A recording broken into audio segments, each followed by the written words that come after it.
not to say speaking of vagina, but I want to.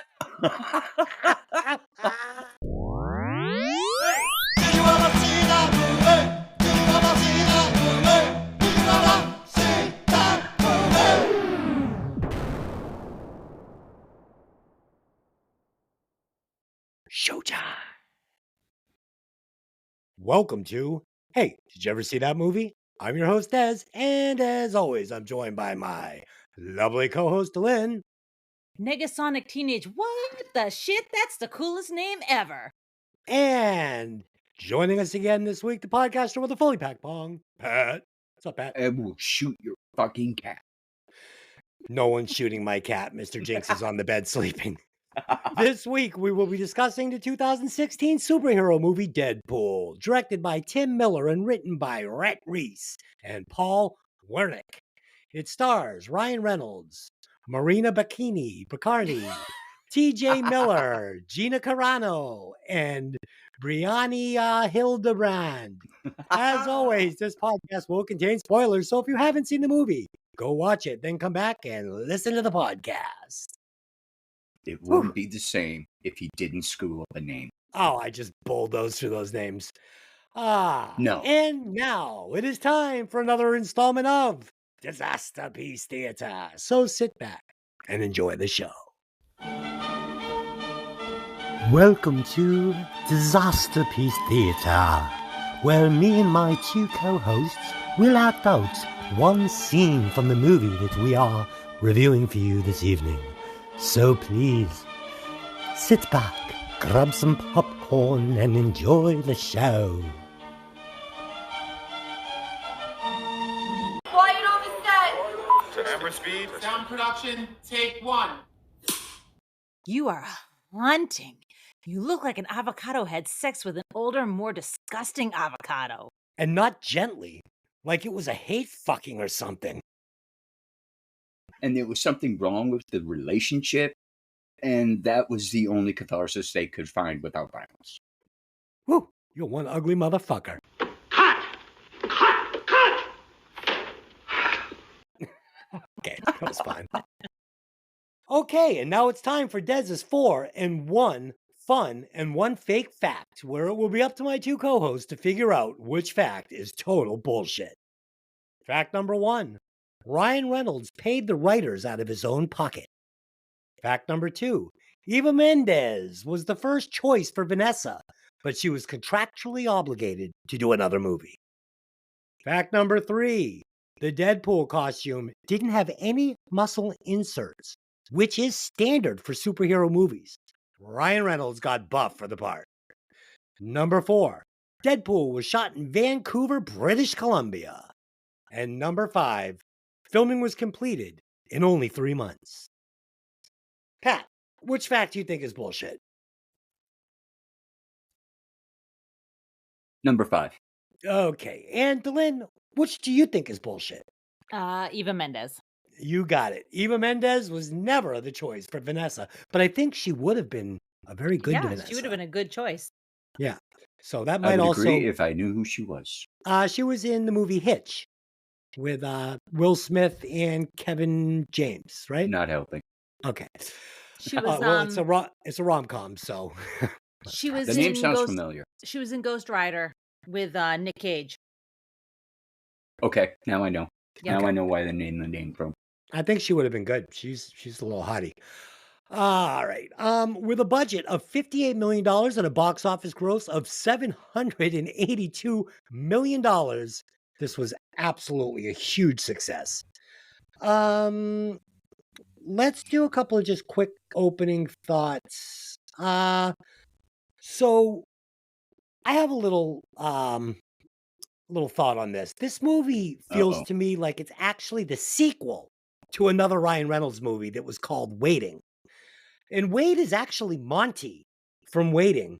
He changed his name to become a hitman. And yeah, so that's my theory. And I have that theory because Ryan Reynolds is literally playing the exact same character in this movie. I'm not usually a huge superhero movie fan, but this one is definitely a fun ride, and I enjoyed it very much. Tip my hat. Delyn, you've seen this front to back before preparing for the podcast. Yes, I absolutely have.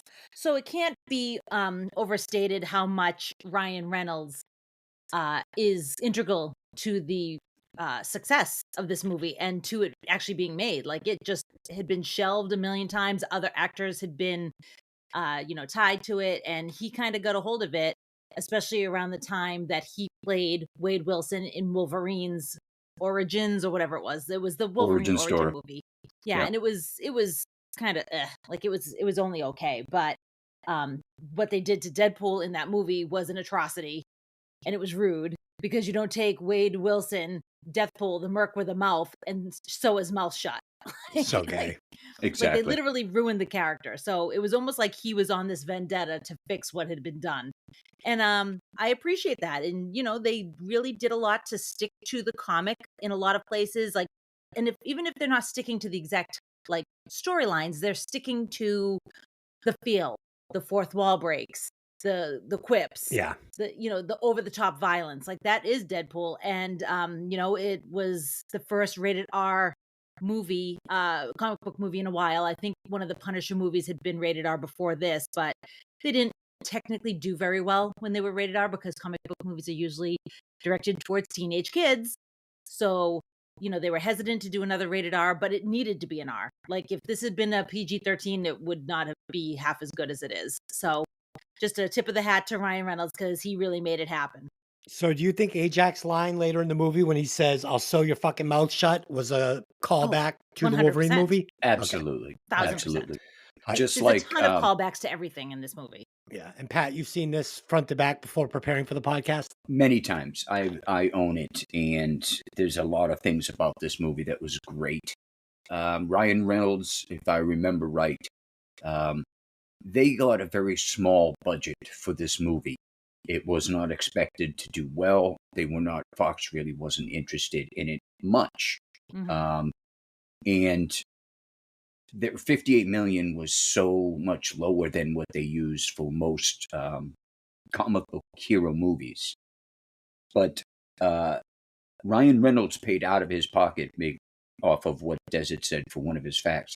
He paid for the two scriptwriters to be on set when this was filming because they were so important to this story and the way it was written and Fox wasn't willing to pay them to be on set. He wanted them there so badly.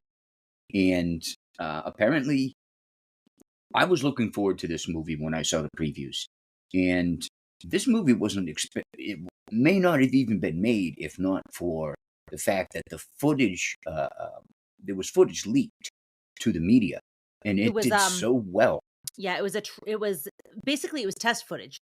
Because I went back and I watched it, and it's all CGI. There's no actual actors. It's not a set. It's literally all CGI. But it's so close to that opening scene that it was really kind of fun to go back and watch it after seeing the movie.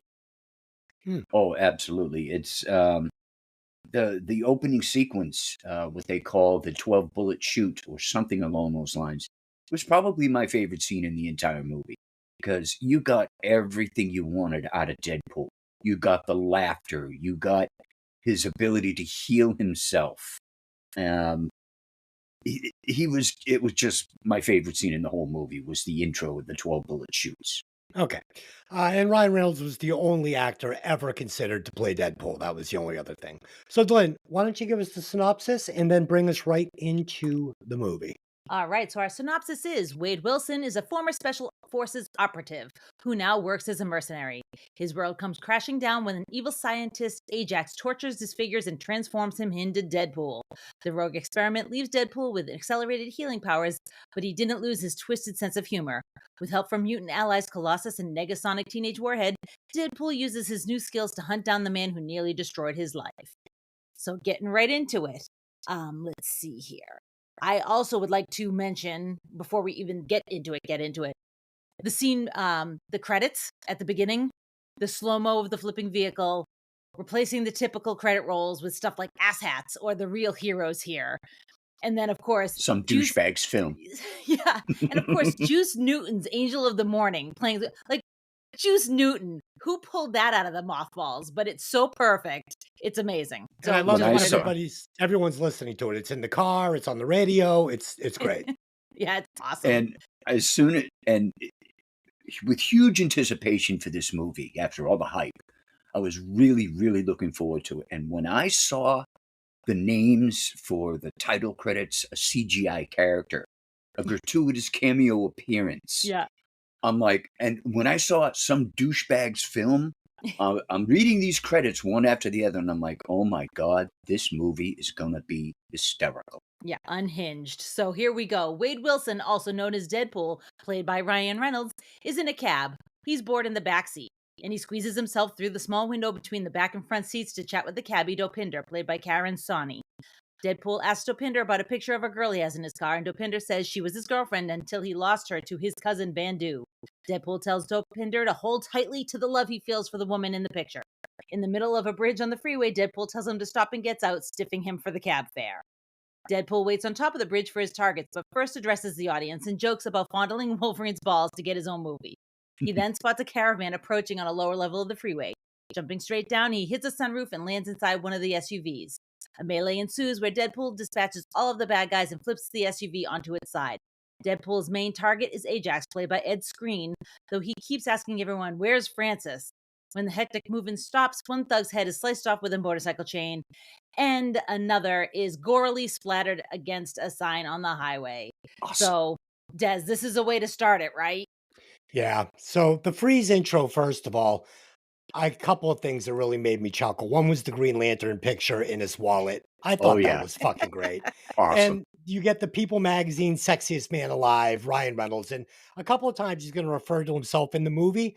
And I thought it was interesting because I wasn't sure if we were supposed to be thinking that it was Wade talking about, Ryan Reynolds, or is Wade Ryan Reynolds? I don't know. I liked it. It was interesting. It was trying to mashing my universe together with this universe, and I thought it was a lot of fun. Fun fact, there God's is a perfect moment idiot. in the Deadpool comics before this movie was ever made when Deadpool refers to himself as looking like a cross between Ryan Reynolds and a Shar-Pei dog. So that's part of it, is him That bringing was in the himself up comic. over and over again. Excellent. That Yeah, was that in was the in the comic? comic. Yes. Oh, that's a riot. And the taxi scene, we're going to get some of these iconic lines. Tastes like Mama June after hot yoga. I'm fucking laughing. And, the cab driver, what does that fucking smell Who's like? Mama June? What is that? What does that taste like? He's like, and he You gets don't into wanna it. know. It's all really great shit. Again, some really fun, clever stuff. He's drawing the picture of him and Ajax on the bridge in crayons, and he gets into the car. And I love when he shoves the thing in the guy's face, and he's like, "Have you seen this, man?" It's a fucking crayon drawing. I fucking laughed out loud. You referred to the bad guy splattering against the street sign. Fucking great. 12 bullet countdown, like you said, Pat. Fucking awesome. Each bullet has a number on it. He sees Ajax on the motorcycle. It's a great camera shot through a hole in his arm. And I love that. So yeah, that's what I got on those opening scenes. Really great. So, Pat, at Xavier's School for Gifted Youngsters, Colossus, voiced by Stefan I don't know if I'm pronouncing this right, Kapasik, and body stand-in by Andre Tricotu, I think. Good luck. Sees the chaos unfolding on the news, and he calls Negasonic teenage warhead Brianna Hildebrand to join him in getting to Deadpool. He's been trying to recruit Deadpool for some time, but since Wade has his own agenda, he's been rejecting him. So Colossus feels at least a little responsible for what's happening on the highway. So they take off in the Blackbird and they go to get him. With only 12 rounds to his name, Deadpool is facing down a bunch of heavily armed thugs on the highway. He counts off as many rounds with each thug he kills, accidentally missing a few shots, but he manages to kill 2 men with 1 bullet, a third taking a shot in the forehead that isn't lethal. This last thug comes at Deadpool with 2 knives, but Deadpool quickly skewers him. Deadpool then points out that this is a completely different kind of superhero movie and that we need to go back and start for him to tell it properly. He explains that this is really a love story. So, Pat, right out of the gate, we have action, we've got comedy, and you've pretty much met most of the important people right off the bat. Yeah, exactly. They start the movie and it grips you immediately. before it gets into the backstory and you start to learn who the characters are and where they came from, it just grips you immediately. It's one of the things I'd seen in my research is because they were limited with their funds, they could only do certain scenes a certain way. And going back and forth between the opening scene and the backstory and the back to the rest of the opening scene, they filmed it all at the same time. And then they just cut in other scenes from the past. But again, this is like my favorite scene from the moment it stops with the CGI to where the SUV is literally rolling uncontrollably down the highway, bodies flying here and there. He comes up with his flag for them to stop shooting, and he starts talking about why he wears red so they can't see him bleed.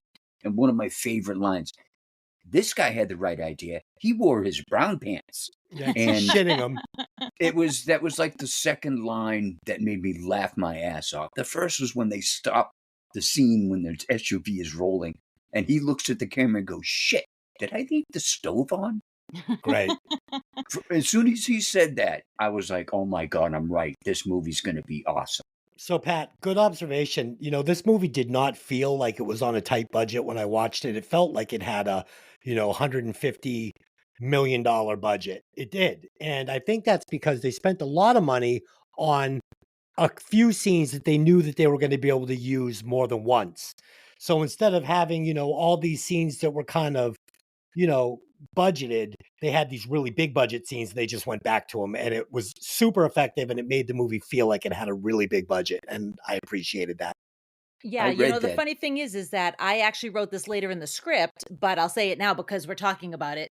It would have been a huge, huge mistake to start us off with like the pizza guy. Like Oh, start yeah. at the pizza guy and show us all this backstory, and then you don't even see him in this red suit until like 30 minutes into the movie. Yeah. That would have been a Montage. huge mistake. You bring us in right the first minute, he's already in that suit, like ready to Yeah. go. And then we get the Yep. story parsing itself out in the background. It would have been a huge mistake to do it like chronologically, and I'm really glad that the budget constraints forced them to do it this way because it made for a tighter story. And I'm It's- also glad that the love story in this was sort of almost an afterthought, but they made me care about it enough, and we'll get to that at the end. Okay. Yeah, I had read that a lot of the things they did with the script and the lines and the actors were as restrictive as they could be with the budget because they wanted to put most of the budget into the effects and the CGI. You're paying 3 different actors to do Colossus for 3 different reasons. And the CGI I wanted to bring up, I was very happy with the way they had CGI for Colossus. His metal skin is supposed to look like that because it's supposed to resemble the muscle fibers. Mhm. When they used the Silver Surfer type Colossus Yeah, in it was weird. Days of Futures Past, I hated it. Absolutely hated it because Silver Surfer was unique, and drawing Colossus with the fibrous skin made of metal was perfect. So when I saw him in this one, I was like, you had nothing but kudos for those effects. Yeah, it looked Nice. great. All right. So flashback to 1 year earlier. Wade Wilson was a mercenary for hire living in New York City. While he's got a soft spot for tough cases, he doesn't consider himself what you'd call a good guy. At Sister Margaret's School for Wayward Girls, a mercenary hangout and bar, Wade goes to turn in his latest finished contract. Weasel, played by TJ Miller, takes the completed job. Wade has him make an offensive drink to send to another patron, hoping that his ruse will come from another guy and get him killed, since Wade has him in the Deadpool, a running bet at the hangout about who will die first. A fight ensues, but Wade is not victorious. His bet is still alive. After the commotion has died down, Wade meets a sex worker named Vanessa, played by Morena Baccarin. They bond over their weird, messed up lives before starting a sexual relationship, which eventually evolves into a romantic one. Genuinely happy for maybe the first time in a long time, Wade doesn't see the crash coming. It comes as late-stage cancer. Vanessa is adamant that she will help him fight it, but he doesn't want to put her through it. At the bar, Weasel tells him that a man sitting in the corner is looking for him. He is the recruiter, Jed Rees, our friend from Galaxy Quest. And he Yes. tells Wade that he works for a facility that will not only cure him of his cancer, but also give him incredible powers. Wade is hesitant, but he takes the card that the recruiter gives him. So Des, while we're not 100% caught up at this moment, you're starting to get an idea of who Deadpool was before he puts on the red suit. Yeah, it's great. It's really good character building. I love Weasel. I love this guy. I love the actor. I love the way he plays this character.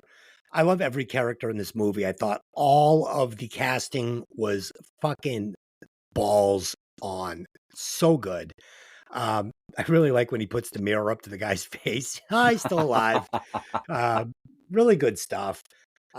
Everything's over the top in this movie, but it works. It's not annoying. Ryan Reynolds, I mean, every word that comes out of his mouth is a quip or a joke or, something that's, sarcastic, but I love it all. I mean, he pulls it off. He's fucking funny, man. Everything that comes out of his mouth is clever and funny. And it's a character that you want to hate, but you have to love. It's fucking great. It's fucking great. Usually I'm not a fan of obnoxious characters, but his character was so overwhelmingly enjoyable that it didn't matter if he was obnoxious. Everything he did was just right with the wise ass that he is. It's so true. And honestly, it could get annoying really fast, and it doesn't. And I'm not really sure how maybe because it's just that funny, but I mean, some of the conversations he has with people, it could have gotten annoying really fast, but there's moments here and there where he takes it down just a notch and it keeps it from just being annoying nonstop. I think one of the things that helps with that is he does a lot of the fourth wall breakthrough when he's talking to the audience. True. He no longer seems like a complete wise ass dickhead, but somebody you can relate to. Good point. It's good. I mean, there was one point in the movie where Ajax just says to him, "Will you shut the fuck up?" And I was like, "Yeah, I hear you, buddy." But it's just so good. I mean, if the writing hadn't been so strong for the Deadpool character, it definitely would not have worked, and I would have checked out in this movie. Because I actually said to Dylan, it just never stops. It never fucking stops. Every bit of exposition Ryan Reynolds basically delivers is this. It never changes, but it's so well written. It works. Yeah. So Pat, have you ever told Des something and then he turned around and he plagiarized it and didn't give you credit for it? This is a lie. This didn't happen. Honestly, we don't really have that kind of relationship. I told Des a great way to describe a band that we both like, and then he went on Breaking Vinyl and described that band that exact way and didn't say, "My wife said." He just took full credit as if it was his idea. Copyright infringement. It was my idea. It was not your idea. You did not think it. You stole it, and you did not give me any credit. Just putting it out there. Anybody that listens to both, you know that he's a plagiarist. Well, okay. And I don't think too many people would find that hard to believe.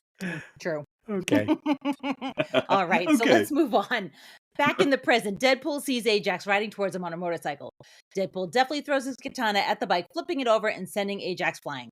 Deadpool impales Ajax with his other katana, and since Ajax is a mutant, the blade doesn't kill him, and he doesn't feel any pain either. To prove who he is, Deadpool lifts up his mask to show his scarred face. Ajax recognizes him immediately, which surprisingly he didn't recognize him just from that mouth alone, but you'd think he would have. You'd think. And then Colossus and Negasonic arrive on the scene. Colossus is displeased with Deadpool causing so much mayhem and tries to convince him to join the X-Men, an offer that Deadpool again refuses. With his back turned, Ajax escapes. Enraged, Deadpool tries to hit Colossus but ends up breaking both his wrists and an ankle. Colossus cuffs Deadpool to his wrist, but Deadpool chooses to cut off his own hand and hop into a garbage truck, leaving his hand behind, which is giving Colossus the finger. So, Pat, I feel like Colossus looks great here. I love that they gave him. I know that like in some of the movies and some of the like it doesn't have the Russian accent, but I don't know. When in the 80s he had the Russian accent. He was from Russia.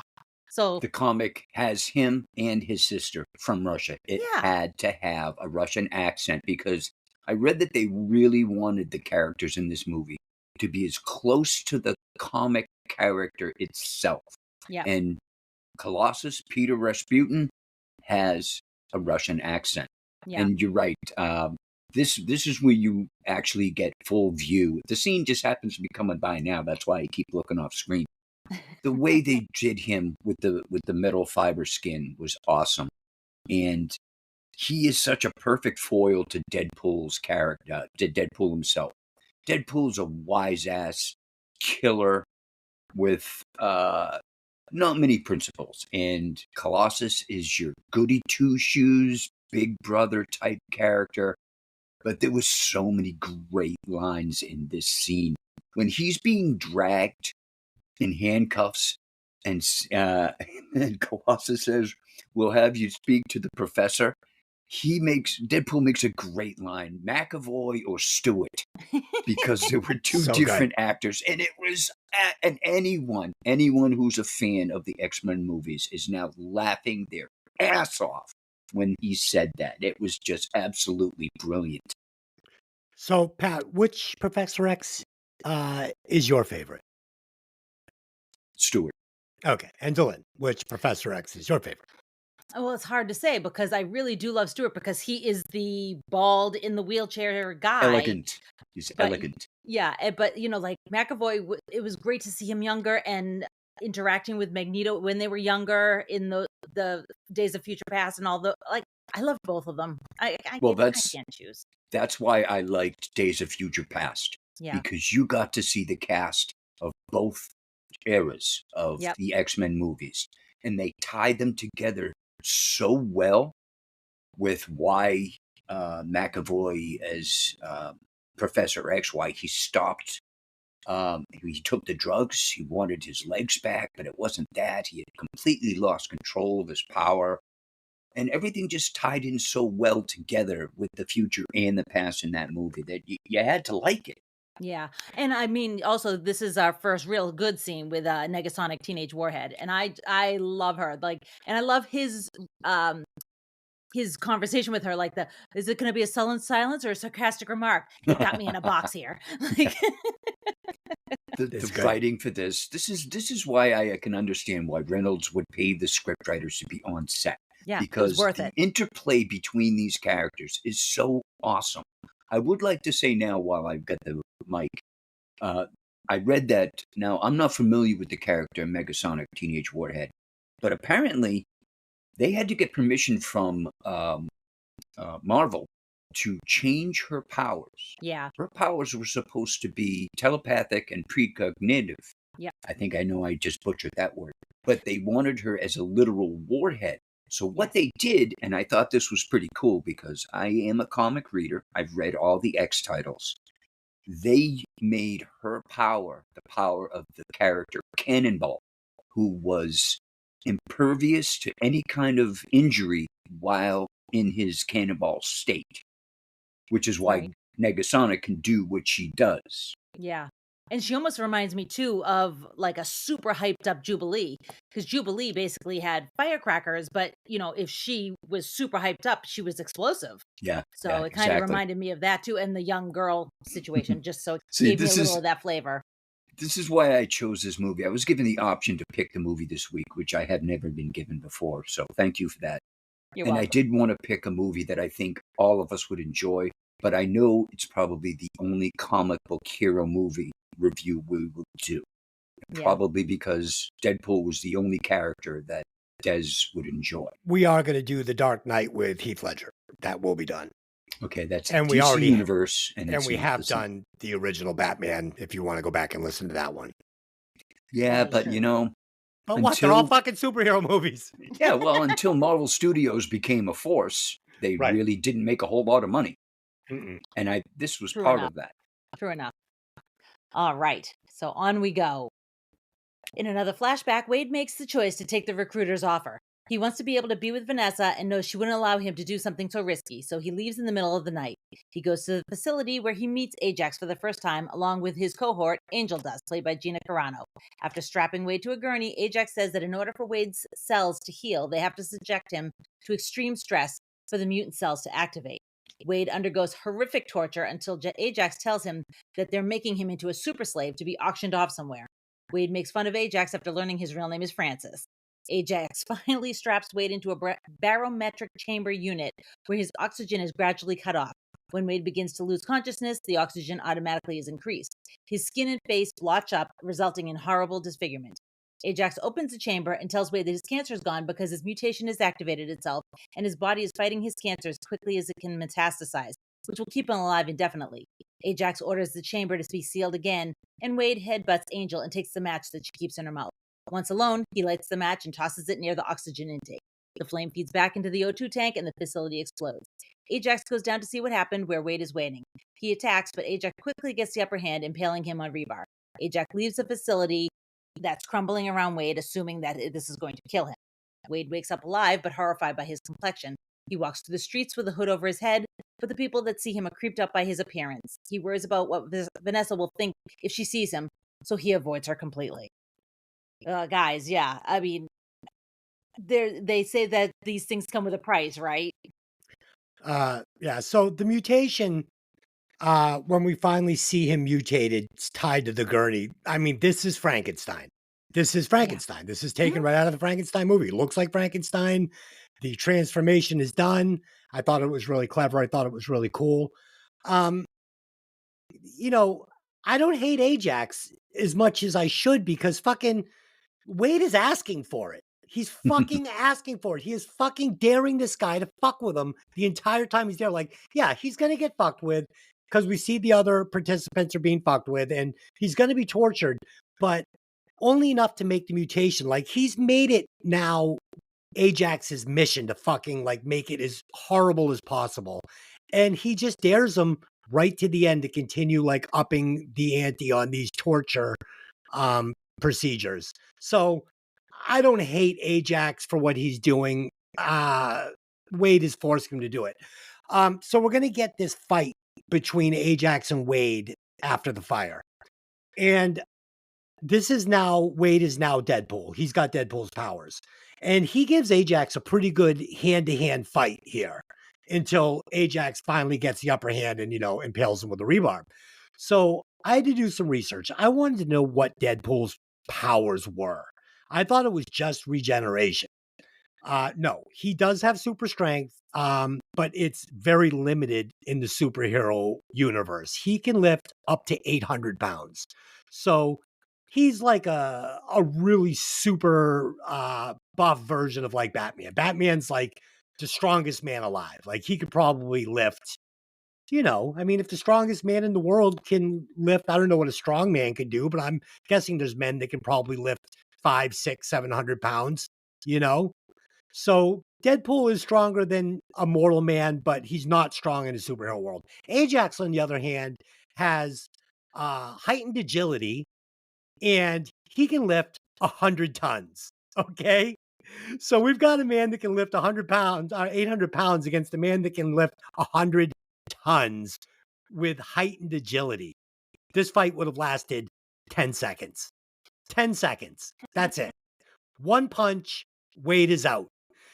That's it. Now, on the other side of that, Ajax doesn't have any regenerative abilities, and he is a mortal man besides the fact that he's very quick, very strong, and doesn't feel pain. But his bones break like a normal man's bones, and he takes damage like a normal man. So a normal man being hit by a man that can lift 800 pounds is going to do damage. And that's why I struggle with these two fights he has with Ajax. It all works. It makes sense. At the very end, I do like that, Deadpool, spoiler, is able to break Ajax's arms, and it makes sense. Now Ajax can't fight back with his super strength because his mortal arms are broken. So it's all very clever storytelling. It seems like the writers were really, like you guys said, conscious of the origins of these characters and kept it all in the universe so it all works, to keep it short. Okay. Yeah, no, I don't think that's short. Too late, but that's okay. Clearly, he had a lot to say. Oh my goodness. No, but I agree, right? Because we were watching the fight scene and he's like, if they both have super strength, how is this like happening? And how is he not just breaking his face off? And, is Deadpool just healing as fast as he's getting hit? And, honestly, it's a comic book movie. You kind of have to like suspend your reality a little bit to enjoy it. Absolutely. Yeah. The two fight scenes are I thought were really good. I think one of the reasons why I think Ajax has the advantage in the first fight is because he has been in business for a while, and he has had a lot of time to perfect his fighting skills. Mind you, Wade is special forces and has all kinds of training as well, so the fight is kind of even. The fact that Ajax cannot feel pain means that you literally have to disable him, like in the second fight, because he can't heal. But he not feeling any pain means he's just going to keep getting up until you literally shake his brain and knock him out, or you kill him. That's the only way you're winning that fight. What's perfect is their superpowers play into each other's weaknesses, because Ajax's weakness is he's a mortal man when taking damage.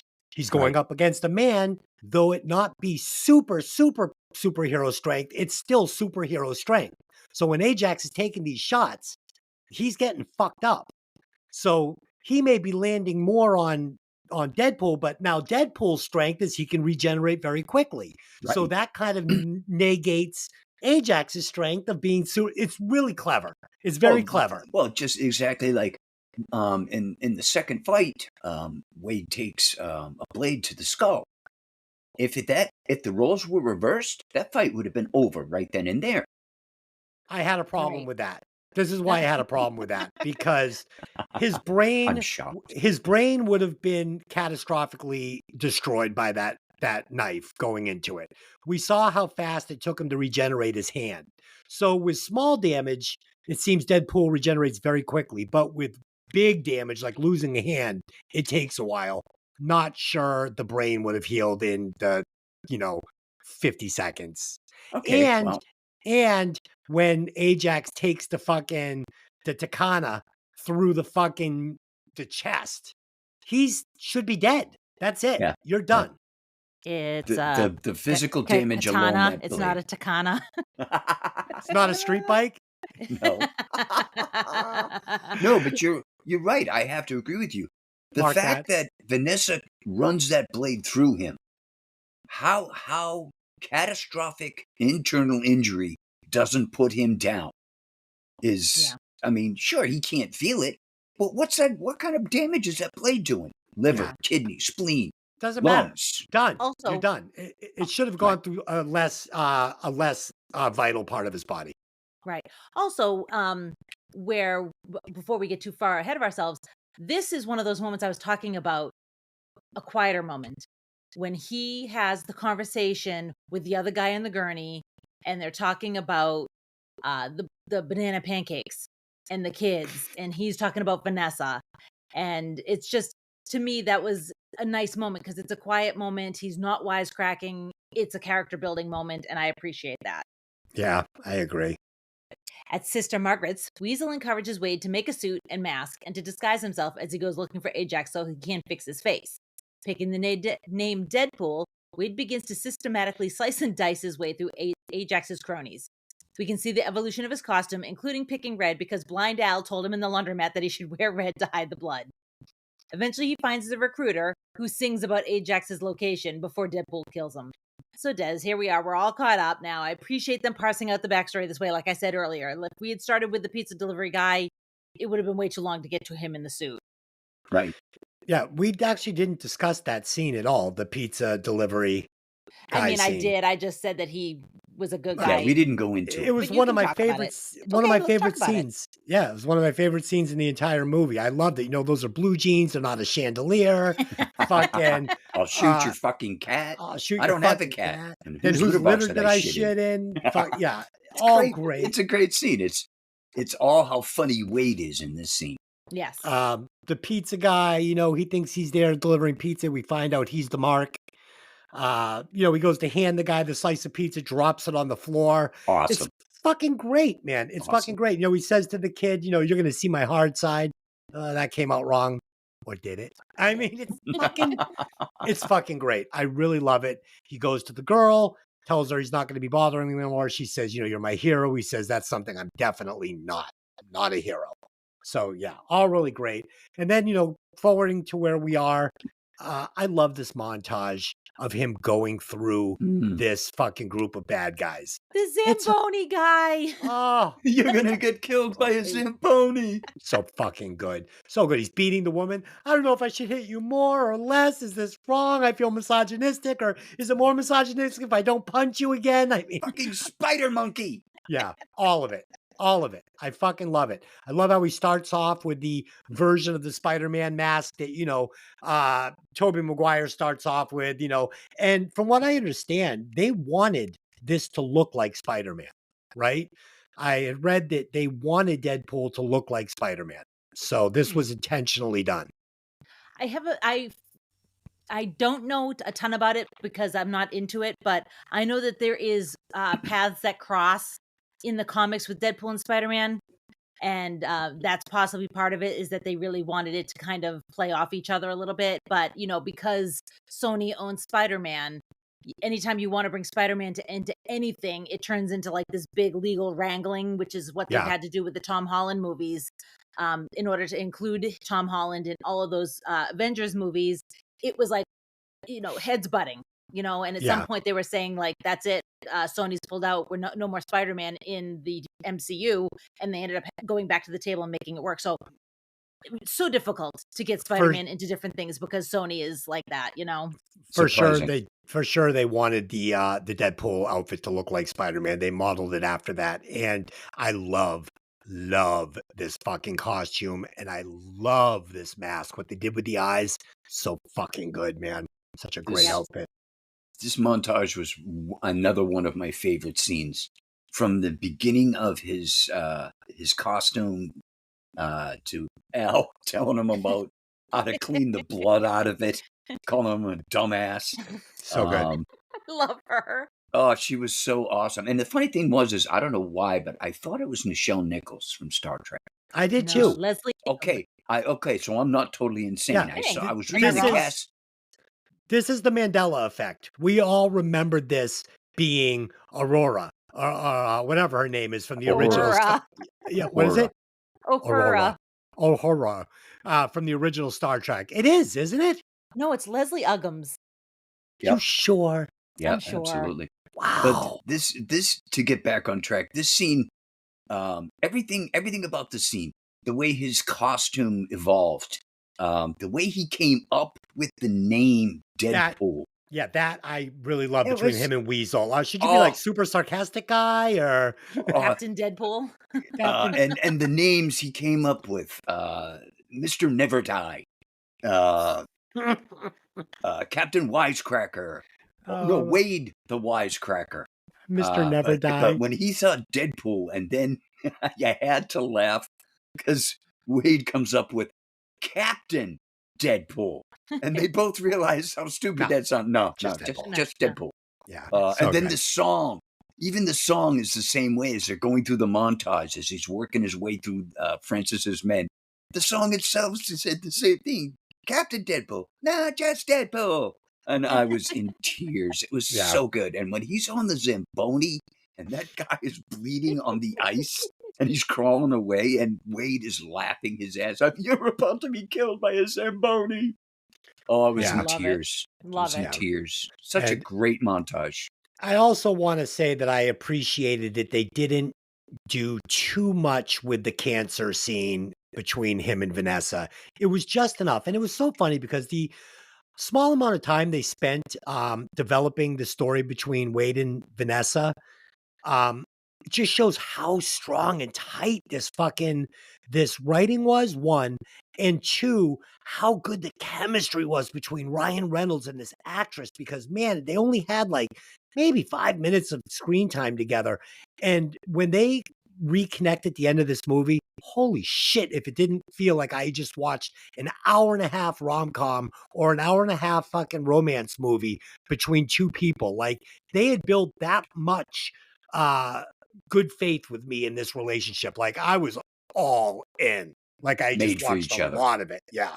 It was made for really each other. It just was really, I mean, special writing. So balls and holes. yeah, go ahead. Balls and holes. Yeah, yeah, Apparently, you like skee ball better than vagina. yeah. Like Dusty's balls, like two shiny Patrick Stewart heads. Okay. And speaking, not to say speaking of vagina, but I want to. Okay. I have to bring up the scene where they're on the highway again, and Wade is kicking Francis's ass after he takes him off the bike, and when he starts doing Wade Wilson from Regina, Saskatchewan, lines up the kick, and then his second assault, and this is why Regina rhymes with fun. I was in tears. That writing was so good. Well, it was funny because I watch a lot of motocross, and we were watching Canadian motocross, and the race was being held in Regina, and it was raining, and the guy says, Dylan, you can back me up in this. He goes, she's hiding her face, no. so this must be something else. Yeah, so it was a mud race, and the guy goes, well, today we have a sloppy Regina.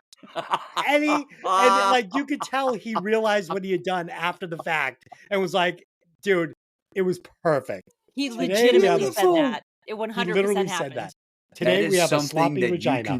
You can be sure that scene and those words have probably been viral on the internet. Oh God. Really At good. the very funny. least, he's heard him Sloppy repeated to vagina. him from his family. Yeah. Oh man, that's a great line though. Oh my goodness. All right. So back in present day, Deadpool rides the garbage truck back to his and Al's place, and his hand slowly starts to grow back. Wade is living with Blind Al, played by Leslie Uggams, from the laundromat. These two have Star Trek. not Star Trek. She's not from Star Trek, honey. Okay. These two have an antagonistic yet caring relationship. She offers him Baccarin for his missing hand, and he crop dusts her on his way out of the room. Meanwhile, Ajax has returned to his home base and reveals to Angel that the bastard in the red suit that's been messing with their business is Wade Wilson. They go to the only place they know for sure he's been, which is Sister Margaret's. They find a picture of Wade and Vanessa together, and after a tense standoff with everyone in the bar, they leave to look for her.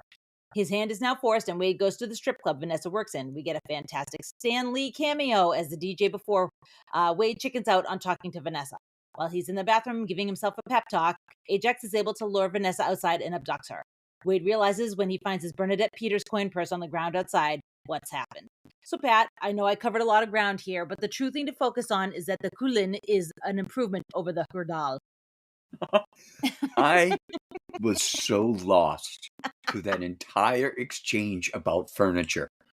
And I'm laughing at it because he's so passionate about what he wants. And I just thought it was funny. The Hodal won't put itself, or no, Kia doesn't put itself together. And here's Al putting together something from a Kia, and she's blind. And when she thinks she's done and sits down, the damn thing falls to pieces. I was in tears. Yeah. And by the way, it was hashtag drive-by as he walks past her into the room and breaks wind. Oh man, just effortless, seamless laughter from one scene to the next in that entire engagement. As you mean my rubber masturbating shoes? Oh my God, I was in tears. When he falls backwards off the bridge into the garbage truck, all I can think about is Better Off Dead. Better Off Dead, yep. It felt like a callback, and there were so many 80s callbacks. I feel like they did this stuff intentionally. Honey, maybe not. Honey, why they go throwing away a good white boy like that? Yeah, well, it's a shame when people be throwing away a perfectly good white boy like that. Favorite scene in the movie. Yeah, really good. All good stuff. You know, I was saying to Dylan, there's another movie I watch called Vanilla Sky with Tom Cruise. And in this movie, you know, he's dating Penelope Diaz. No, it's Penelope Cruz. Penelope Diaz. Penelope, whatever. Yeah, Penelope Cruz. Anyway, so he gets in an accident and he gets some scarring on his face, and you know, and they make this thing out of it, like, you know, they can't be together now. He's like a monster. He's fucking still better looking than Pat. It's fucking Tom Cruise. It's fucking Tom Cruise. One, he's like a billionaire, and he's still good looking. It's like, it just didn't work. And in this movie, same thing. I mean, this is still Ryan Reynolds. He's got great teeth. I mean, yeah, his skin doesn't look great, but I mean, you go to Hair Club for Men, get yourself some fucking new hair. Yeah, it's still Ryan Reynolds. I mean, I don't know, man. I think that if he goes back to her and he goes, look, man, my cancer's cured. What do you think? I think she'd have been like what she said at the end of the movie. Yeah, sure. Still pretty good looking. Still Ryan Reynolds. All right. Okay. Couple of drinks. Okay. So it's true. He looked like Freddy Krueger fucked a topographical map of Utah. So good. So Great good. lines. I had to throw that in there. I had to. All right, Such keep rolling. great lines. Keep rolling. All right. Enraged, Wade grabs all the guns he owns, including Al's little Saturday night special, and goes to the X Mansion to get Colossus and Negasonic to help him get Vanessa back. He then quips that the mansion is so big, yet it looks like the studio couldn't afford more than 2 X-Men, which was Funny. a nice little dig at the studios for not paying up. Thank God. Fox loved that line. That was their favorite line. Did they? That's so funny Yeah. because it mentions them. The mutants take a cab driven by Dopinder to Ajax's location. They hit a bump, and Deadpool hears a scream from the trunk. Dopinder admits he's kidnapped Bandu, the one who stole the woman he's infatuated with. Deadpool pretends to be horrified, but congratulates Dopinder under his breath. Tracking down Ajax to a scrapyard where he's holed up on a decommissioned Avengers helicarrier, Deadpool charges his goons while Colossus and Negasonic fight against Angel. She slams Colossus away, but Negasonic charges her and knocks Angel over, which I thought was a nice subversion of like the big tough guy and the little girl. Like, she's kicking ass, which I really appreciated. She's invulnerable in that state. Yeah, loved it. Like, just yes, please. I want more of that. So Deadpool rips through the goons and uses their corpses to spell out Francis's name to mock him. He runs up to the helicarrier where Ajax is keeping Vanessa. He puts her in the same barometric chamber where he put Wade, intending to suffocate her. Deadpool duels with Ajax with their blades, eventually throwing one through the wall of the chamber, giving Vanessa the chance to escape. Meanwhile, Angel nearly strangles Colossus with a bar, but Negasonic creates a powerful blast that throws Angel off and weakens one of the carrier's support columns. It starts to collapse, sending numerous freight containers sliding off the deck. Colossus carries Negasonic and Angel to safety, while Deadpool makes sure Vanessa lands safety, encasing her in the chamber. The carrier then completely crashes down. So, Des, it's a superhero movie, so we let it go, but no one's surviving this collapse in the real world, and I know that you have things to say about other stuff that happens here as well. Yeah.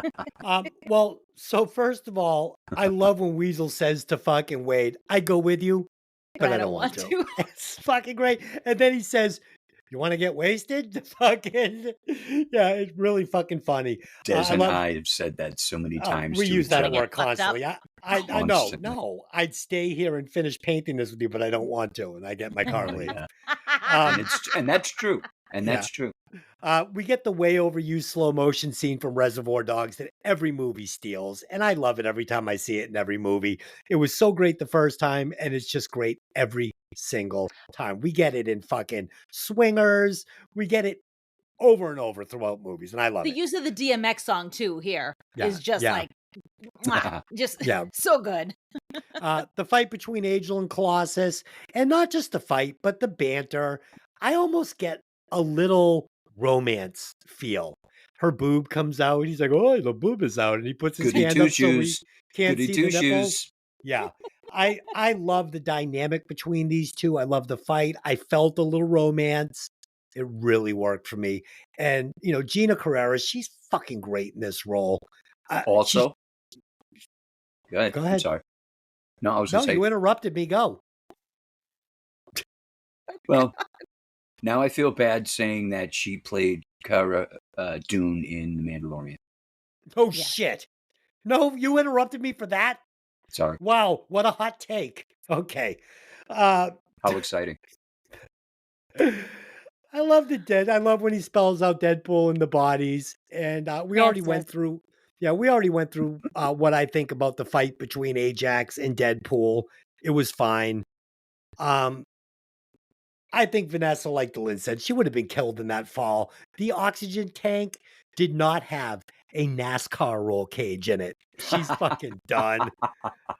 And finally, I really love when Deadpool shoots Ajax and Colossus pukes. So great.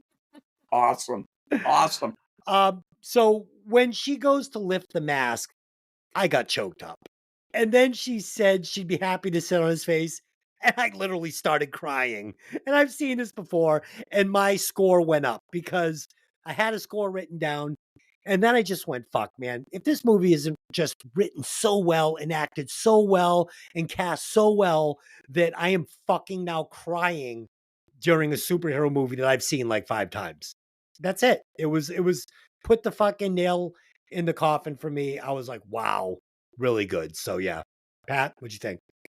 Everything from the entrance with the DMX movie and the way the camera is doing the slow walk, to the fact that Colossus gets his ass handed to him with his first encounter with Angel, and how Wade recovers. That's why I brought her with me, and Megasonic does her thing and knocks Angel on her ass. After she finishes texting or tweeting. Yes, Yeah. yes. Like, She had to finish texting first, and then she tosses a phone. And the finger up telling him to hold on while she finishes texting was so classic. Yeah. But there's an exchange between Deadpool and Colossus that had me laughing myself silly. When they're hiding from the onslaught of the bullets, and Wade yells over to Colossus, "Will you finish fucking her up?" And Colossus, being the goody two-shoes, responds, "Language, please." And Wade, being the wise ass that he is, "Suck a cock," was his response. Just seamless from one sentence to the next, had me laughing my ass off. Yeah. Without the hard R, this movie does not work. It doesn't No. work, no. And I mean, Between the bloodshed and the language, especially the bloodshed. Language everybody expects, but the bloodshed with the CGI was, you had to go R. You'd be putting kids into trauma centers. This is a hard R. And from what I understand, there was a lot of people that were, shouting for a PG-13 version of this. And they were not going to step back on this. They said, we don't care. And, the studio was saying, kids and parents, this is where you're going to make your money. You don't make this PG-13, you're not going to make your money back. And they just said, nope, not only are we going hard R, we're going like double hard R. We're going to push this thing as close to X as we can get it. And from what I understand, opening day, there were parents there with their fucking children, and they brought them in masses. Nobody gave a fuck. Everyone was going to see Deadpool, and that's obvious by the $700+ million fucking return that it got. So, wow. My mom, really good. My mom is 20 years older than me. Yeah. Her husband's around the same age. They went to the theater to see this movie, and they loved it. Yeah. I mean, great. Before I give it to Delyn, I wanted to say to how Des was talking about Vanessa and her reaction to Wade. The moment she said, "So you live in a house," so good. I knew they were together again. She picked up right where they left off. Their chemistry together was so perfect. Yeah. After a few drinks, this is a face I'd be happy to sit on. And that was it. I was in tears. Character to the T. T. And when he came up with the phone playing Wham, tears were now gushing out of my face. Absolutely. He's bawling. He was bawling watching the end of Deadpool that he'd already seen. It was just so well written. And of course, the way he ended up bringing back, like Des had said about the fight with Francis and Wade, the fact that he broke both of Francis's arms in the final fight, you knew the fight was over. He may not feel the pain, but he can't use those arms anymore, and it's pretty much a waste of time. And when Colossus was going on and on and on, and the scene is interrupted by Deadpool blowing a hole in Francis's head. So good. I hit them all except the right one. Colossus throwing up was perfect. Okay. So let's wrap this up. Let's go to the casting couch. Also, let's talk about really quickly the post-credit scenes. Oh, okay. You have Deadpool doing the Ferris Bueller in Oh, yeah. the robe, and the house looks just like the house, and you're still here, and don't leave your trash for people to clean up because that's a dick move. And it was like, Yeah. loved it. It's Loved Never it. fucking mind the animation that you see through the credits. Yeah. The cartoon Deadpool Yeah. trying to take a leak, and the heart standing next to him, the eyes going to his crotch, back to his eyes to his crotch. Deadpool moves away. It I was mean, that awesome. was just all part of the chemistry of this movie. It was Yeah. fantastic. It really is. All right. So, and yeah, that was the cherry on the ice cream sundae for me. That final end, just so good. So let's do the recasting couch. Dylan, what do you got on this one? I would replace T.J. Miller with Jason Lee. Huh. Yeah, I that absolutely works. 100%. Jason Lee like could it. pull it off. I mean, it wouldn't be as good because the dude was just magical in this movie. But Jason Lee definitely could pull that off. So I really like he it. brings out his his best Brody. It's good. Yeah, it's really good. Pat, what do you got? Like we had said earlier in the movie, it's with the characters who they were, played by who they were, it's very hard to imagine them or see this movie done any other way. So the only thing I can come up with is maybe replace Morena Baccarin with Jessica Alba. It's good. Okay. That could work. And I am going to replace Weasel as well. I mean, I don't want to because, like I just said, I love him. But I'd like to reimagine it with one, and I cannot pronounce his name, the man from Between Two Ferns. Zach Galifianakis. Zach Galifianakis. Give me Zach Galifianakis there. I think it would be funny. I think he could pull it off. You should be ashamed that you can't pronounce a Greek name. I know. Being as Greek as I am. Okay. Yeah, fun fact, I'm Greek. Anyway. Greekest man in the condo. I am the Greekest man in this condo for sure. Okay, let's do some final thoughts and rewatch score. Pat, right. go ahead. You go first and don't re-review the movie. Just okay, I'll give try us your to keep this short. This was I think the best superhero All right, that's movie already they too came long. out with. What's your score? Okay. No, I'm joking. This was I think one of the best superhero movies ever made. I've seen them all. I think I own them all. But this one was so fun with the way they did the jump from grabbing you in the very beginning, giving you the back history, going back to the fight scene, giving more back history, seeing the final. Everything about this movie was written so well. I enjoyed it so much. I have no choice but to give this a 5. And I do want to bring up one line that was great. When Wade shows up at the X-Mansion, sees Megasonic and says, "Ripley!" And all she could reply was, "Fuck, you're old." It's good. That's for you, Des, who just had a birthday. Yes, thank you. And I am, in fact, old. Dylan, go ahead. What do you got? So I'm not going to get too much into it, but I'm just going to shave a little bit off. And I'm going to shave it off because I feel like I could have done a little more. I would have liked a little more because I feel like they gave him a shitty budget. I think there could have been a little bit more. You could have gotten a couple more X-Men in there. You could something like I felt like more fucking X-Men. I would like more because I like the X-Men. So You're maybe that ruined doesn't the work for movie. you. But I have to agree because I do too. yeah, even if you just see them walking in the background, it would have been like ooh, because that's stuff I enjoy. The two they had was too much. No, you're Tell wrong. Beast to stop shitting on my lawn. Yeah, Okay. You're wrong. But so I'm going to give it a 4.8. 4.8. That's a good score. My favorite superhero movies would probably be Dark Knight #1, just because Heath Ledger was so amazing.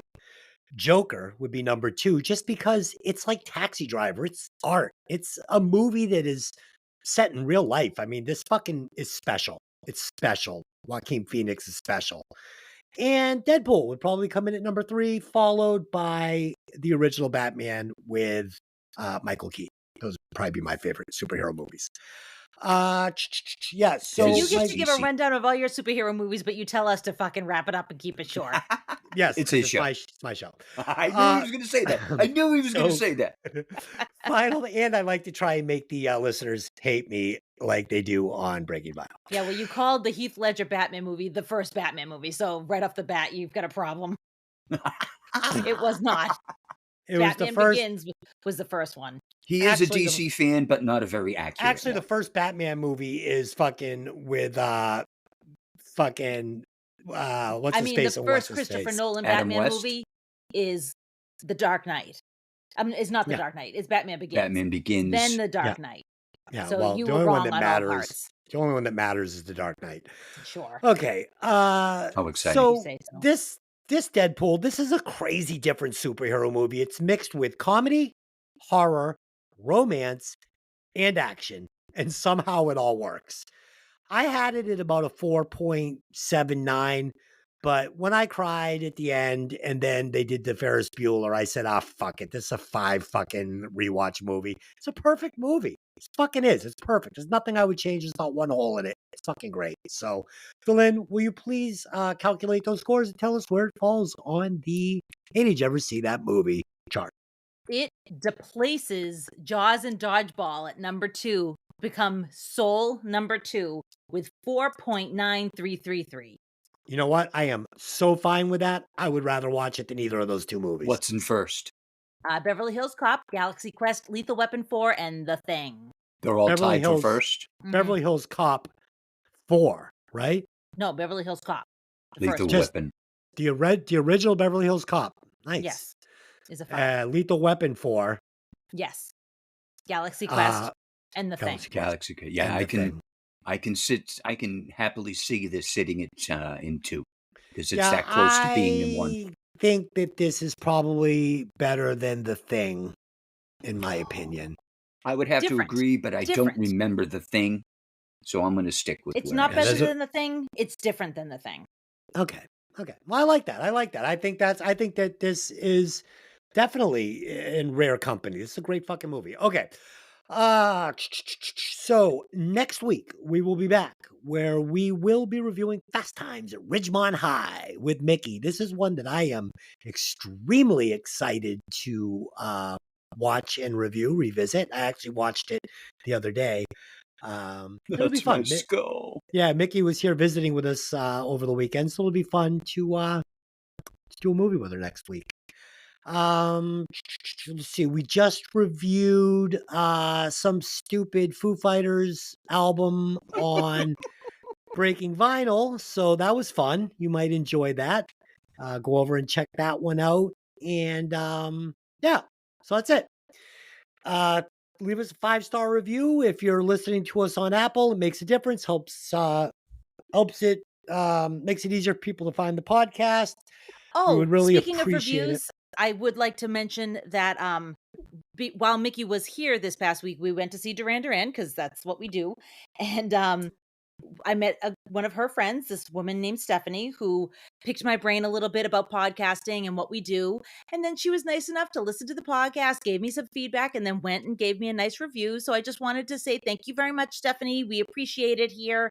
Every little bit helps. So thanks, Steph. Yes, thank you, Stephanie. We appreciate that. So that's it. And then I think the week after that, we're probably going to be doing a movie called Video Drone with Tony. Dear God. Help me. Okay, and then we'll be back the following week with Pat. We'll pick something fun to do for that one. I'm thinking maybe Beverly Hills Cop 3, Visit Wally World. The DDJJIOC? The DDJJOJBJBoo. Or maybe Fletch, something that we've never done. Fletch. Fletch. Steak sandwich and a steak sandwich. And you know what? Fucking, if you're listening to the show, go to the Facebook page and give us a fucking a request. And if we like it, maybe we'll do it. Yeah. We've done it before. Yeah, we have done it before. Okay, so until next time, I just have one question for you. Hey, did you ever see that movie? Did ya? All right, see you next time. Des has left the building. Oh, shit.